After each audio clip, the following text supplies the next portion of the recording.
This is the Maytag engine I was talking to you guys about. This one here is about mid 1920s.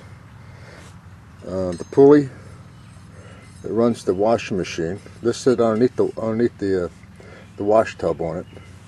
All right. This is the carburetor.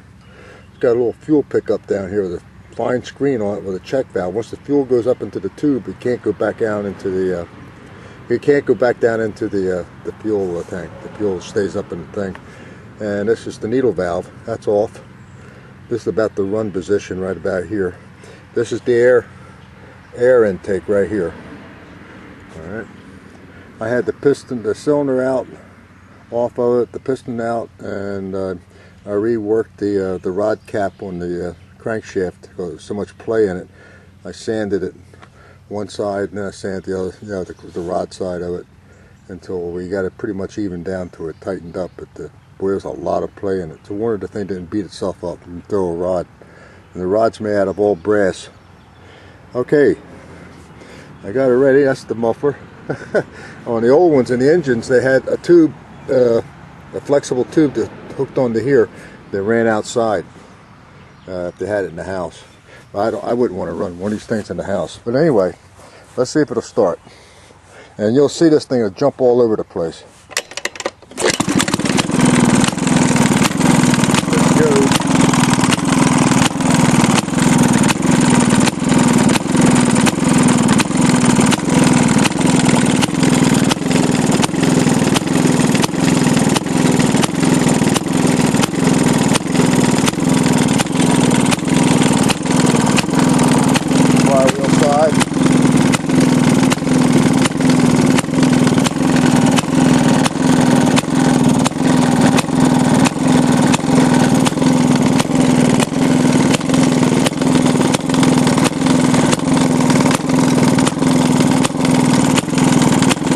The way I shut it off is so I started for gas.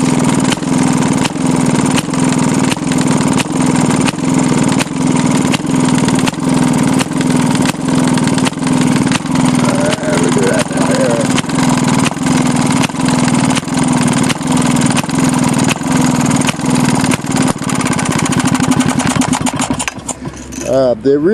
The engines had a little, right here was a little brass a rod to come up, not a rod, but a flat piece of steel came up, and you had a rod that tied onto it, and there was a housing here that stood up on this end here, right on the front, and you had a rod with a finger hole in it, and you just pulled the rod back, and it would short the plug out.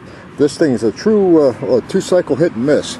Inside here, you'll see this plate right here. And that's how you access the points and the governor. It's a mechanical governor. You can adjust it for the speed, and also you can go in there and check the points and gap them or whatever you want to do without having to pull the flywheel off. But this is the fuel tank down below. That's the fuel fill here, right there, and that's pretty much it. Now this starts fairly good now. I couldn't get the thing to run before. I ended up overhauling the carburetor. So let's see if we can get it running again.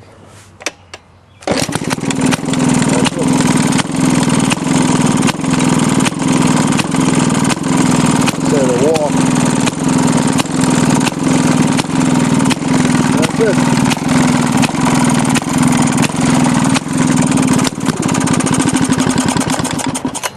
And right here, these mounts right here, I got two up front. All right, that's about where they bolted to the frame to the washer.